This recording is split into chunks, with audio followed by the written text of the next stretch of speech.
அர்ஜுன் அவளது முகத்திற்கு மிக அருகில் குனிந்தான். அவளது விழிகளில் தெரிந்த அந்த தாய்மையின் பூரிப்பும் ஆழமான காதலும் அவனை நிலைக்குலைய செய்தது. சுற்றுப்புறத்தை முழுவதுமாக மறந்தவனாக அவளது நெற்றியில் முத்தமிட்டு மெதுவாக கீழே இறங்கி அவளது இதழ்களில் மெதுவாக மிக ஆழமான முத்தத்தினை பதித்தான். அந்த முத்தத்தில் அத்தனை நன்றிகளும் காதலும் ஒரு தந்தையின் பொறுப்பும் கலந்திருந்தது. யாழினி அவனது கழுத்தை மென்மையாக கட்டிக்கொள்ள அவர்களின் மடியில் இருந்த அந்த பிஞ்சு தேவதை மெலிதாக சினுங்கியது. அந்த அறையே ஒரு முழுமையான சொர்க்கமாக மாறியிருந்தது. அர்ஜுனும் யாழினியும் தங்கள் உலகத்தில் மூழ்கியிருந்த அந்த வேளையில் கதவை தட்டி கொண்டு குடும்பத்தினர் அனைவரும் மெதுவாக உள்ளே நுழைந்தனர். அர்ஜுன் எழுந்து நின்று அவர்களுக்கு வழிவிட அனைவரும் யாழினியை சூழ்ந்து கொண்டனர். நிலா வேகமாக ஓடிச் சென்று யாழினியின் தலைமாட்டிற்கு அருகில் நின்று அவளது கைகளை பற்றி கொண்டவள், அண்ணி இப்போ எப்படி இருக்கு? ரொம்ப வலிச்சுதான், இப்போ ஓகேவா என்று அக்கறையாக நிலா கேட்க யாழினி புன்னகையோடு தலையாட்டினாள். மித்ரனின் நிலைமைதான் அங்கே வினோதமாக இருந்தது. அவன் தன் கைகளை எங்கே வைப்பது என்று தெரியாமல் குழந்தையையே வைத்த கண் வாங்காமல் பார்த்து கொண்டிருந்தான். அக்கா, இது பொம்மை மாதிரி இல்லாம நிஜமாவே கை காலெல்லாம் ஆட்டுதுக்கா, பாரு பாரு, என் விரல கூட பிடிச்சுக்குச்சு என்று அவன் துள்ளி குதிக்க அவனது அதீத உற்சாகத்தை பார்த்து அர்ஜுன் சிரித்து விட்டான். ஏய் மித்ரா, மெதுவாடா, பாப்பா பயந்துட்டு போகுது என்று அர்ஜுன் கிண்டல் செய்ய அப்பொழுது கமலா மெதுவாக யாழினியின் அருகே வந்தார். இத்தனை நாளும் இருந்த அந்த வைராக்கியம் கோபம் எல்லாம் இன்று அந்த பிரசவ அறையிலிருந்து வந்த யாழினியின் மரண ஓலத்தை கேட்டபோது காணாமல் போயிருந்தது. ஒரு தாயாக தன் மகள் பட்ட கஷ்டத்தை உணர்ந்த அந்த நொடி அவரது கல் நெஞ்சம் கரைந்திருந்தது. ஆனாலும் சட்டென்று எல்லா பாசத்தையும் கொட்டிவிட அவரது ஈகோ தடுக்க யாழினியின் அருகில் அமர்ந்த கமலா மெதுவாக அவளது நெற்றியை தடவி கொடுத்தார். எப்படிமா இருக்க? ரொம்ப கஷ்டப்பட்டுட்டியா? வலியெல்லாம் இப்போ குறைஞ்சிருக்கா என்று அவர் கேட்க யாழினி ஆச்சரியத்தில் அர்ஜுனை பார்த்தாள். அப்பொழுது கமலா, இங்கு பாரு யாழி, இனிமே குழந்தைய உன்னையும் நானே கூட இருந்து பாத்துக்கிறேன். ஒரு தாயா நான் உனக்கு செய்ய வேண்டிய கடமை இது என்றார். இதை கேட்ட அர்ஜுன் அதிர்ச்சியில், இல்லத்த, உங்களுக்கு எதுக்கு சிரமம்? என் பொண்டாட்டியையும் குழந்தையையும் நானே கண்ணும் கருத்துமா பார்த்துப்பேன். உங்களுக்கு கஷ்டம் கொடுக்க நான் விரும்பல என்று சற்று தயக்கத்துடன் சொன்னான். உடனே கதிரவன் குறுக்கிட்டு, இல்ல மாப்ள, அவ சொல்றதும் சரிதான். பொம்பளை பிள்ளைங்களுக்கு இந்த நேரத்துல தான் ஒரு தாயோட துணை கண்டிப்பா வேணும். அவளுக்கு பழக்கம் இருக்கும். நீங்க ஆபீஸ் வேலை மற்ற வேலைன்னு வெளியில போகும்போது அவ கூட இருந்து பாத்துக்குவா. நானும் கூடவே இருப்பேன் மாப்ள என்று கூற அர்ஜுன் ஒரு நிமிடம் யோசித்து விட்டு, சரி மாமா, நீங்க அவ்வளவு தூரம் சொல்றீங்கன்னா சரி. ஆனா ஒண்ணு, நீங்க உங்க வீட்டுக்கு இப்போதைக்கு போக வேண்டாம். யாழினியை டிஸ்சார்ஜ் செஞ்சு வீட்டுக்கு கூட்டிட்டு வந்ததுக்கு அப்புறம் நீங்க எங்க வீட்லயே எங்க கூடவே இருங்க. அவளுக்கு முழுசா உடம்பு தேறின பிறகு நீங்க உங்க வீட்டுக்கு போனா போதும் என்றான். சிரித்துக்கொண்டே கதிரவனும், சரிங்க மாப்ள, நீங்க எப்படி சொல்றீங்களோ அப்படியே செஞ்சிடுறேன். எனக்கும் என் பேத்தி கூட இருக்கிறதுல தான் சந்தோஷமே. டெய்லி உங்களுக்கு சாப்பாடு எடுத்துட்டு வர வேண்டியது என்னோட பொறுப்பு என்று உற்சாகமாக சொன்னார். ஆளுக்கு ஒரு வேலையை பிரித்து கொண்டு அந்த இடமே ஒரு கலகலப்பான சூழலாக மாறியது. அப்பொழுது யாழினி மித்ரனையும் நிலாவையும் பார்த்து, மித்ரா, நிலா, நீங்க ரெண்டு பேரும் எதுக்கு இப்போ காலேஜ்ல இருந்து இவ்வளோ அவசரமா வந்தீங்க? ஈவினிங்கே வந்திருக்கலாம்ல, படிப்பு வீணாகுமேடா என்று கவலையோடு கேட்டாள். மித்ரன் சட்டென்று யாழினியின் கையை இறுக பிடித்து கொண்டான். அவனது கண்கள் கலங்கி இருந்தது. என்னக்கா இப்படி பேசிட்ட? உனக்கு இப்படி ஒரு நிலைமை, நீ இங்க வழியில துடிச்சுக்கிட்டு இருக்கும்போது எனக்கு அங்க எப்படி அக்கா படிப்பு வரும்? உன் தம்பிக்கு உன் உயிர் முக்கியமா இல்ல அந்த படிப்பு முக்கியமா? உன்னை விட்டு என்னால ஒரு நிமிஷம் கூட அங்க இருக்க முடியலக்கா என்று அவன் தேம்பி அழ யாழினி நெகிழ்ந்து அவனை அணைத்து கொண்டாள். இப்படி ஒரு அக்கா தம்பி பாசத்தை பார்த்த அர்ஜுனின் மனதில் ஒரு புதிய எண்ணம் உதயமானது. இந்த அன்பு எவ்வளவு அழகானது! மித்ரன் தன் அக்காவுக்காக துடிக்கிறத பார்க்கும்போது நமக்கும் ஒரு குழந்தை போதாதுன்னு தான் தோணுது. நம்ம பொண்ணுக்கும் ஒரு தம்பியோ தங்கச்சியோ கண்டிப்பா இருக்கணும். அப்போதான் அவளும் யாழினி மாதிரி தான் தம்பி மேல பாசமா இருப்பா. ஒருத்தருக்கொருத்தர் துணையா வளர்வாங்க என்று அவன் மனத்திற்குள் உறுதியாக தீர்மானித்தான். அப்பொழுது சிவாவும் காவியாவும் உள்ளே நுழைந்து, ஏய் என்ன இது, எல்லாரும் இப்படி சென்டிமெண்ட் ஆகி அழ ஆரம்பிச்சிட்டீங்க, இது கொண்டாடுற டைம்பா என்று சொல்லி காமெடி செய்ய ஆரம்பித்தனர். மச்சான், பாப்பா உன்ன மாதிரி கோவக்காரியா மட்டும் வளராம பார்த்துக்கோடா, அப்புறம் ஹாஸ்பிட்டல்ல இருக்க நர்ஸுங்களை எல்லாம் அடிக்க போயிட போகுது என்று சிவா கிண்டல் செய்ய அனைவரும் விழுந்து விழுந்து சிரித்தனர். அந்த சிரிப்பு சத்தத்தில் யாழினியின் அறையே ஒரு நந்தவனமாக மாறியது. மருத்துவமனையில் 3 நாட்கள் தங்கியிருந்த பிறகு யாழினியையும் அந்த பிஞ்சு தேவதையும் டிஸ்சார்ஜ் செய்து வீட்டிற்கு அழைத்து வரும் நாள் வந்தது. அர்ஜுன் காலையிலேயே ஆஸ்பத்திரிக்கு சென்று எல்லா ஃபார்மாலிட்டிஸையும் முடித்துவிட்டு தன் மனைவியையும் மகளையும் காரில் ஏற்றினான். கார் அவர்கள் பங்களாவின் வாசலில் வந்து நின்றபோது அங்கே ஒரு குட்டி திருவிழாவே நடந்து கொண்டிருந்தது. வீட்டு வாசலில் மாரியம்மாள் பெரிய தட்டில் ஆரத்தி எடுத்து தயாராக நின்றிருந்தார். வாசலில் மாவிலை தோரணங்கள் கட்டப்பட்டு வீடு முழுவதும் பூக்களால் அலங்கரிக்கப்பட்டிருந்தது. கார் கதவை திறந்து அர்ஜுன் இறங்க பின்னால் யாழினி குழந்தையை தூக்கி கொண்டு மெதுவாக இறங்கினாள். வாமா யாழி, அப்படியே வலது காலை எடுத்து வச்சு உள்ளவா, மகாலட்சுமியே வந்த மாதிரி இருக்கு என்று மாரியம்மாள் நெகிழ்ச்சியுடன் ஆரத்தி எடுக்க சுற்றி இருந்த வேலைக்காரர்கள் அனைவரும் குட்டிமா வந்தாச்சு, குட்டிமா வந்தாச்சு என்று குதூகலமாக கைத்தட்டினார்கள். மாமா, பாப்பாவை நான் தூக்குறேன் என்று மித்ரன் ஓடி வர, இருடா முதல்ல அக்கா உள்ள போகட்டும் என்று அர்ஜுன் அவளை செல்லமாக தடுத்துவிட்டு யாழினியின் தோளை அணைத்தபடி அவளை உள்ளே அழைத்து சென்றான்.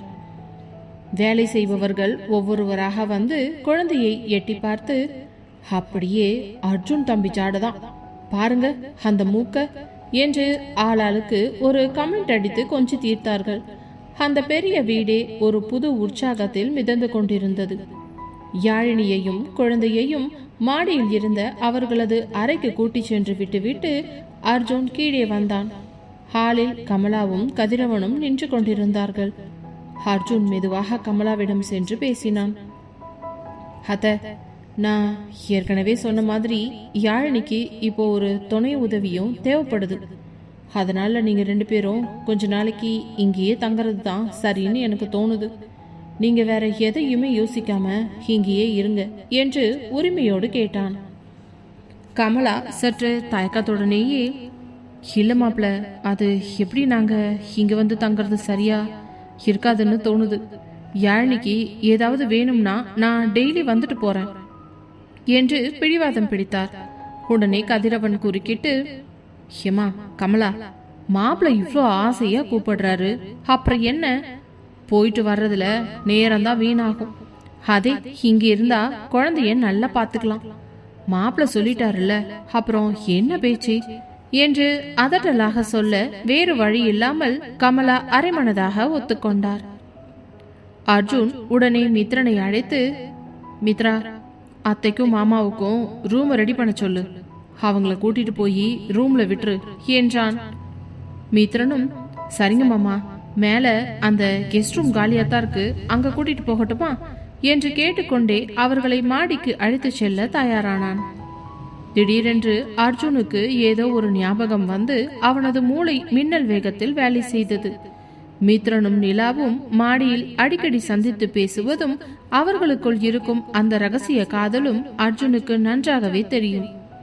ஒருவேளை கமலா மாடியில் தங்கினால் இவர்கள் இருவரும் பேசுவதை பார்த்துவிட்டால் தேவையில்லாத பிரச்சனைகள் வரும், அது யாழினியின் நிம்மதியையும் கெடுத்துவிடும் என்று பயந்தான். வேண்டாம் மித்ரா, மாடி வேண்டாம். அத்தைக்கும் மாமாவுக்கும் கீழே அந்த கார்டன் பக்கம் இருக்கிற ரூமையே ரெடி பண்ணு. வயசானவங்க இல்லையா, எதுக்கு அவங்கள டெய்லியும் படிக்கட்டுல ஏறி ஏறி இறங்க வைக்கணும், அவங்களுக்கும் கஷ்டமா இருக்கும். கீழேயே ஒரு ரூமை செட் பண்ணிடு என்று எதையும் காட்டிக்கொள்ளாமல் ஒரு தந்திரமான காரணத்தை சொன்னான். அர்ஜுனின் உள்ளர்த்தம் புரியாத மித்ரன், ஹோ அதுவும் சரிதான் மாமா, நீங்க அவங்க மேல வச்சிருக்கிற அக்கறை எனக்கு புரியுது. வாங்கம்மா, கீழே உங்களுக்கு ஒரு சூப்பர் ரூம் இருக்கு என்று அவர்களை அழைத்து சென்றான். கீழே சென்ற மித்ரன் அவர்களுக்கு தேவையான வசதிகளை செய்து கொடுத்துவிட்டு அர்ஜுனிடம் வந்து, எல்லாம் ஓகே மாமா, அவங்க செட்டில் ஆகிட்டாங்க என்றான். அர்ஜுனும் நிம்மதி பெருமூச்சு விட்டு, அப்பாடா, இப்போதைக்கு ஒரு பெரிய ஆபத்தை தடுத்தாச்சு. இனி மித்ரனும் நிலாவும் யாருக்கும் தெரியாம மாடியில அவங்களோட ரொமான்ஸை தொடரலாம் என்று மனதிற்குள்ளேயே நினைத்து கொண்டு தன் மனைவியையும் மகளையும் பார்க்க மாடிக்கு சென்றான். அன்று இரவு பங்களா முழுவதும் அமைதியில் ஆழ்ந்திருந்தது. கீழே உள்ள அறையில் கமலாவும் கதிரவனும் உறங்க சென்று விட்டனர். அர்ஜுன் மாடியில் யாழினியின் அருகில் அமர்ந்து தன் கை குழந்தையை ஆசையோடு பார்த்து கொண்டிருந்தான். நிலாவுக்கோ அன்றைய இரவு தூக்கம் என்பது கண்களில் ஒட்டவே இல்லை. மெத்தையில் ஒரு புறம் அர்ஜுன் அண்ணாவின் பாப்பா ஆராதனாவின் பிஞ்சு முகம் மட்டுமே நினைவுக்கு வந்து அவளை புன்னகைக்க வைத்தாலும், இன்னொரு பக்கம் மித்ரனின் நினைவு அவளை வாட்டியது. அந்த பெரிய பங்களாவே அமைதியில் உறைந்திருக்க கடிகாரத்தின் முட்கள் நகரும் சத்தம் மட்டும் அவளுக்கு கேட்டுக்கொண்டிருந்தது. மித்ரனை பார்க்கணும் போல இருக்கே, அவரு தூங்கி இருப்பாரா என்று மனதிற்குள்ளேயே நினைத்தவள் மெதுவாக தன் அறையின் ஜன்னல் திரையை விலக்கி பார்த்தாள். வெளியே நிலா வெளிச்சம் வெள்ளியாய் அந்த தோட்டத்தின் மீது படர்ந்திருந்தது. ஒருவித துடிப்புடன் மெதுவாக தன் அறை கதவை திறந்து கொண்டு பால்கனிக்கு வந்தாள். குளிர்காற்று அவளது மேனியை தீண்ட ஒரு கணம் சிலிர்த்தாள். ஆனால் அவளுக்கு ஒரு பெரிய ஆச்சரியம் அங்கே காத்திருந்தது. பால்கனியின் கைப்பிடி சுவரில் சாய்ந்து கொண்டு நிலாவையே வெறித்து பார்த்தபடி மித்ரன் அங்கே நின்று கொண்டிருந்தான். நிலாவை பார்த்ததும் அவனது இதழ்களில் ஒரு கள்ளச்சிரிப்பு மின்னியது. என்ன நிலா மேடம், நான் வருவேன்னு தெரிஞ்சுதான் வந்தியா? இல்ல என் ஞாபகம் உன்னை தூங்க விடலையா என்று மிக மென்மையான குரலில் காதோறும் தேன் பாயும்படி கேட்டான். நிலா வெட்கத்தில் தலை குனிந்து, நீங்க எப்படி இங்க? நான் இப்பதான் உங்களை பார்க்கணும்னு நினைச்சேன், அதுக்குள்ள நீங்க இங்க நிக்கிறீங்க என்று தழுதழுத்த குரலில் சொன்னாள். மித்ரன் அவளது அருகே நெருங்கி வந்து அவளது மென்மையான கரங்களை எவ்வித தயக்கமும் இன்றி தன் கைகளுக்குள் புதைந்து கொண்டவன், ஓ மனசு என்ன நினைக்குதோ அது எனக்கும் தோணும் நிலா. இங்க நிக்கிறது கொஞ்சம் ரிஸ்க் தான். அம்மா வேற கீழே இருக்காங்க, நாம மொட்டை மாடிக்கு போலாமா? அங்க யாரும் வரமாட்டாங்க என்று சொல்லிக்கொண்டே அவளது கையை பிடித்து மெதுவாக அழைத்து சென்றான். இருவரும் சத்தமில்லாமல் மாடிப்பட்டுகளில் ஏறி மொட்டை மாடிக்கு சென்றனர். அந்த நள்ளிரவு வானம் நட்சத்திரங்களின் போர்வைக்குள் அவர்கள் இருவரை மட்டும் ஒளித்து வைத்திருப்பது போலவே இருந்தது. மாடிக்கு வந்ததும் மித்ரன் நிலாவை சுவரோடு சேர்த்து அணைத்து கொண்டான். நிலாவின் இதயம் படபடவென்று துடிக்க, மித்ரன், யாராவது பார்த்துட்டு போறாங்க, பயமா இருக்கு என்று அவள் அவனது மார்பில் முகம் புதைக்க, மித்ரன் அவளது மூவாயை தூக்கி நேருக்கு நேர் பார்த்தான். இங்க பாரு நிலா, மாமா நம்மள புரிஞ்சுக்கிட்டு தான் அம்மா அப்பாவுக்காக கீழே ரூம் கொடுத்திருக்காரு. இப்போ இந்த உலகத்திலேயே நாம 2 பேர் மட்டும்தான் இருக்கோம்.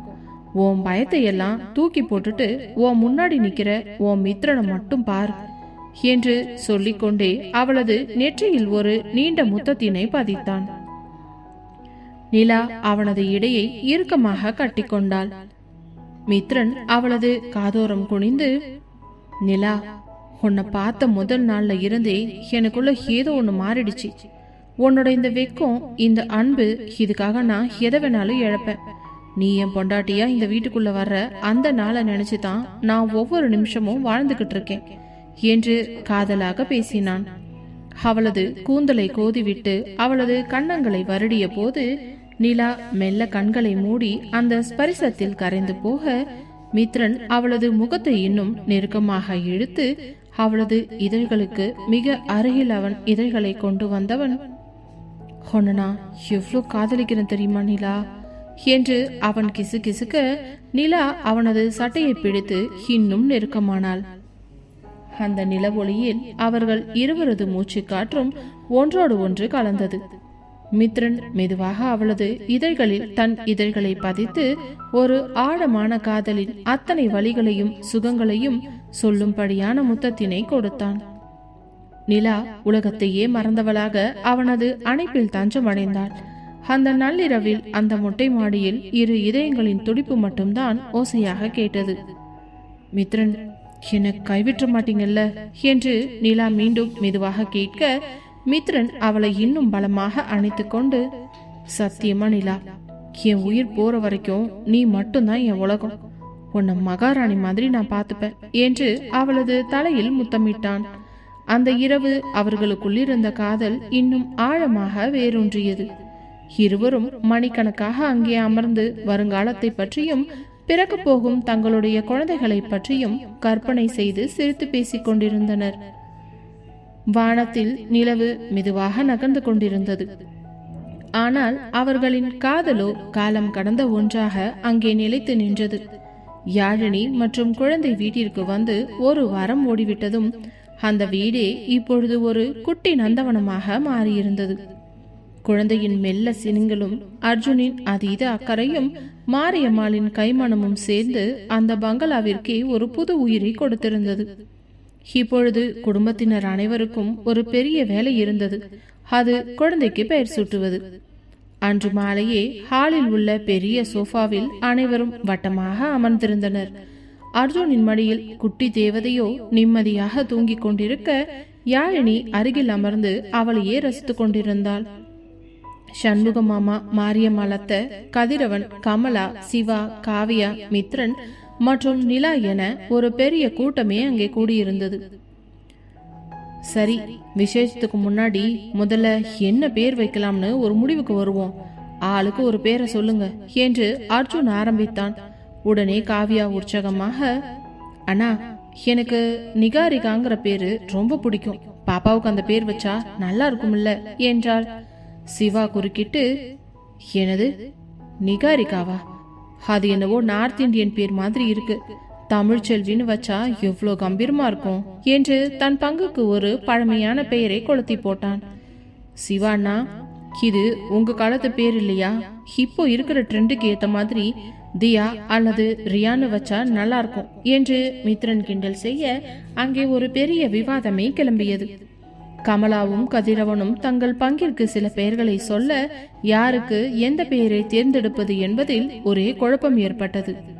அனைவரின் முகத்திலும் ஒரு தயக்கம் தெரிய, ஒருவரது பெயரை தேர்ந்தெடுத்தால் மற்றவர்கள் வருத்தப்படுவார்களோ என்ற எண்ணம் அர்ஜுனுக்கும் யாழினிக்கும் இருந்தது. அப்போது மித்ரன் ஒரு யோசனையை சொன்னான். மாமா, எனக்கு ஒரு ஐடியா. இப்போ இங்க இருக்கிறவங்க எல்லாருமே அவங்க மனசுக்கு பிடிச்ச ஒரு பேரை ஒரு பேப்பர்ல எழுதி இந்த பவுல்ல போட்டுடலாம். அப்புறம் அதை நல்லா குலுக்கிட்டு நிலா கையில கொடுத்து ஒரு சீட்டை எடுக்க சொல்லுவோம். அதுல யார் எழுதின பேர் வருதோ அதையே நம்ம பாப்பாவுக்கு வச்சிடலாம். இதுல யாருக்கும் வருத்தமும் இருக்காது. சாமி கொடுத்த பேரா நினைச்சு ஏத்துக்கலாம் என்றான். அர்ஜுனும் யாழினியை பார்க்க அவள் கண்களாலேயே சம்மதம் சொன்னாள். சூப்பர் மித்ரா, இதுதான் சரியான வழி என்று அர்ஜுன் பாராட்ட காகிதங்களும் பேனாக்களும் கொண்டு வரப்பட்டன. சண்முகம் மாமாவில் ஆரம்பித்து நிலா வரை அனைவரும் தங்களுக்கு பிடித்த பெயர்களை ரகசியமாக எழுதி மடித்து அந்த பவுலில் போட்டனர். அர்ஜுனும் ஒரு காகிதத்தில் ஆராதனா என்று எழுதி போட்டான். எல்லா சீட்டுகளையும் நன்றாக குலுக்கிய பிறகு அர்ஜுன் நிலாவை பார்த்தான். நிலா, நீயே வந்து ஒரு சீட்டை எடுமா என்றதும் நிலா ஒரு நிமிடம் சாமியை வேண்டிக் கொண்டு அந்த பவுலில் கையை விட்டு ஒரு சீட்டை எடுத்து பிரித்தாள். அனைவரும் மூச்சடக்கி அவளையே பார்த்து கொண்டிருந்தனர். நிலாவோ அந்த பெயரை பார்த்ததும் அவளது முகத்தில் ஒரு பெரிய புன்னகை பூத்தது. ஹனா, இதுல ஆராதனான்னு இருக்கு என்று உரக்க சொன்னதும் அர்ஜுனுக்கும் யாழினிக்கும் சந்தோஷம் தாங்க முடியவில்லை.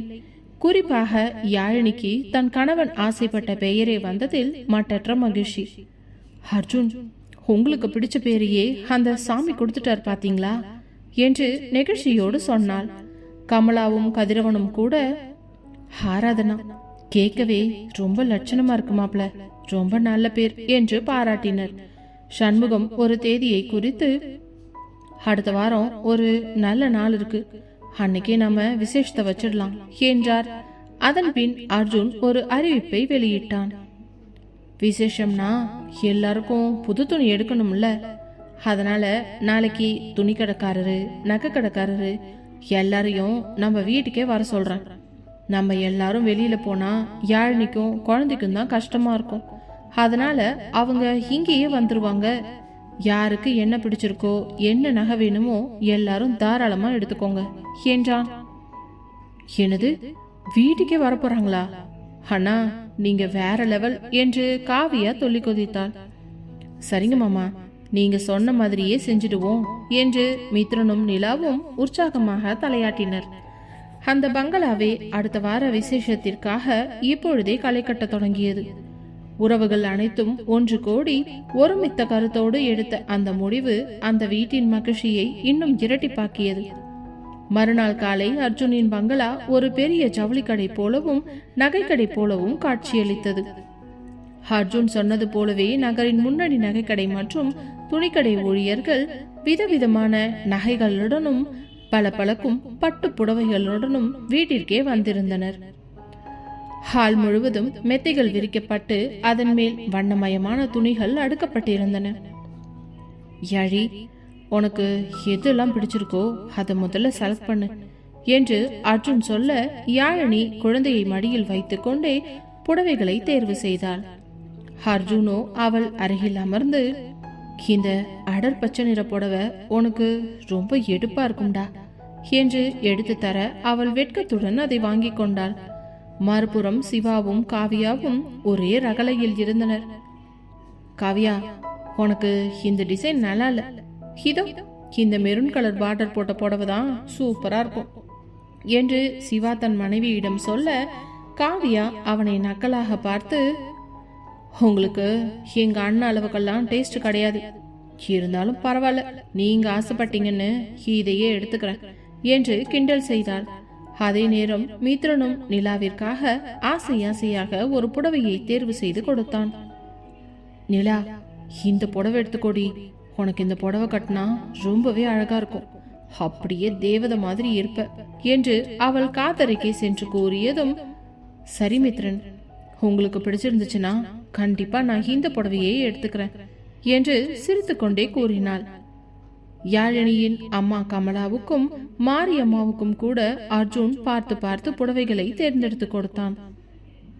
அடுத்து நகை கடைக்காரர் கொண்டு வந்திருந்த வைரத்தோடுகள் மற்றும் தங்க நகைகளை யாழினி தன் மகளுக்காகவும் தனக்காகவும் பார்த்து பார்த்து வாங்கினாள். அதே நேரம் அர்ஜுனும் காவியாவிற்கும் நிலாவிற்கும் தேவையான அனைத்து நகைகளையும் வாங்கி குவித்தான். அப்பொழுது காவியா, அண்ணா, என்கிட்ட ஏற்கனவே நிறைய ஜுவல்ஸ் இருக்கு, இப்போ எதுக்கு நான் மறுபடியும்?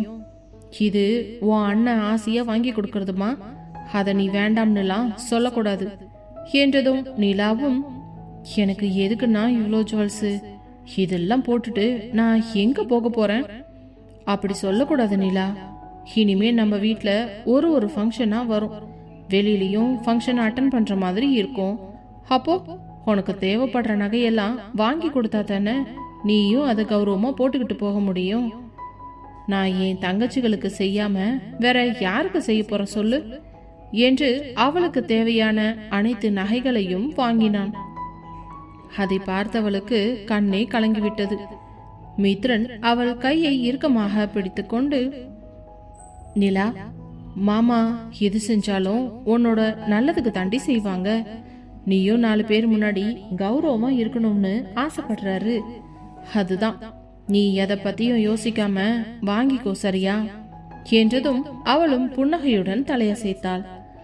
அன்றைய பொழுது முழுவதும் சிரிப்பும் கலகலப்புமாகவே போய் முடிந்தது. மாலை வேளையில் அர்ஜுன், மித்ரன் மற்றும் சிவா மூவரும் மட்டும் ஒரு பெரிய ஷாப்பிங் மாலுக்கு சென்றனர். அங்கே தங்களுக்கு தேவையான கோட் ஷூட் மற்றும் குர்தா ரகங்களை தேர்வு செய்து, குறிப்பாக தன் மகளுக்காக அர்ஜுன் தேர்ந்தெடுத்த அந்த சின்னஞ்சிறு பட்டு பாவாடையும் மேலை நாட்டு உடைகளையும் அனைவரையும் கவர்ந்தன. மறுநாள் காலை அர்ஜுன் மித்ரனையும் நிலாவையும் அழைத்துக் கொண்டு தன் அலுவலகத்திற்கு புறப்பட்டான். எங்கு கூட்டி போகிறான் என்று தெரியாமலேயே இருவரும் காரில் அமர்ந்திருக்க, கார் நேராக அர்ஜுனின் அலுவலகத்தின் வாசலில் சென்று நின்றது. மாமா, எதுக்காக இப்போ திடீர்னு ஆபீஸ்க்கு கூட்டிட்டு போறீங்க? பாப்பா வீட்டுல இருக்காளே என்று மித்ரன் கேட்க, அர்ஜுனோ சிரித்துக்கொண்டே, பாப்பாவை அத்தையும் யாழினியும் பார்த்துப்பாங்க, நீங்க 2 பேரும் இப்போ ஃபர்ஸ்ட் இயர் முடிச்சுட்டு செகண்ட் இயர் போக போறீங்க, இந்த லீவ்ல சும்மா இருக்காம ஆபீஸ் ஒர்க் எப்படின்னு கொஞ்சமாச்சும் கத்துக்கணும். அதுக்கு தான் கூட்டிட்டு போறேன் என்றான். அலுவலகத்திற்கு சென்றதும் அர்ஜுன் தனது பிரம்மாண்டமான கேபினில் அவர்களை அமர வைத்தான். சிறிது நேரத்திலேயே வங்கியிலிருந்து ஒரு மேலாளரும் சில அதிகாரிகளும் அங்கே வந்தனர். அர்ஜுன் அவர்களை வரவேற்று, மேனேஜர் சார், இவங்க 2 பேருக்கும் தனித்தனியா சேவிங்ஸ் அக்கௌண்ட் ஓபன் பண்ணணும். அதுக்கான ஃபார்ம்ஸ் எல்லாம் ரெடியா என்று கேட்டான். மித்ரன் அதிர்ச்சியுடன், எங்க பேர்ல எதுக்கு மாமா அக்கௌண்ட்? எங்களுக்கு எதுக்கு இப்போ பேங்க் அக்கௌண்ட் என்று கேட்டான். நிலாவும் அதே தயக்கத்துடன், ஆமாண்ணா, எங்களுக்கு எதுக்கு இது என்றாள்.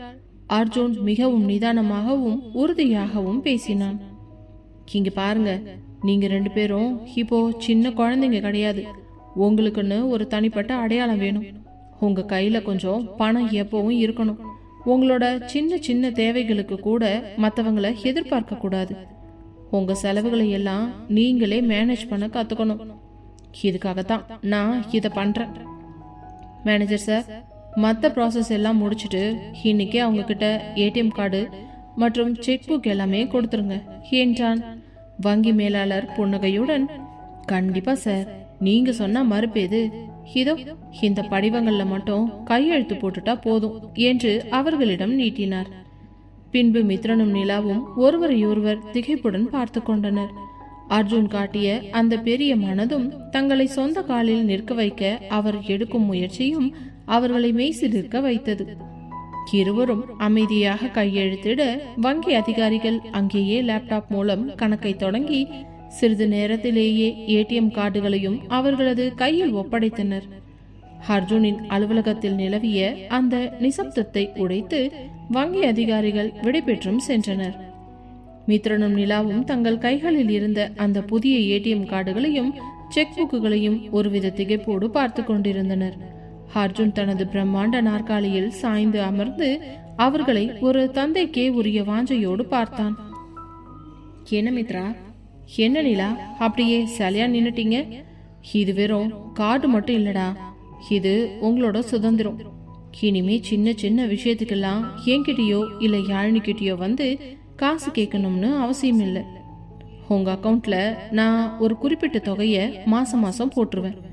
அதை எப்படி செலவு பண்ணணும், எப்படி சேமிக்கணும்னு நீங்க தான் கத்துக்கணும் என்று அர்ஜுன் மிக தெளிவாக விளக்கினான். மித்ரன் மெதுவாக அர்ஜுனின் மேஜை அருகே வந்து, மாமா, நாங்க இன்னும் படிக்கிற பசங்க தான். எங்களுக்கு இப்போவே இவ்வளோ பெரிய பொறுப்பு தேவையான்னு தோணுது. நீங்க கொடுக்கிற இந்த அன்புக்கே நாங்க என்ன பண்ண போறோம்னே தெரியல என்று நிகழ்ச்சியோடு சொன்னான்.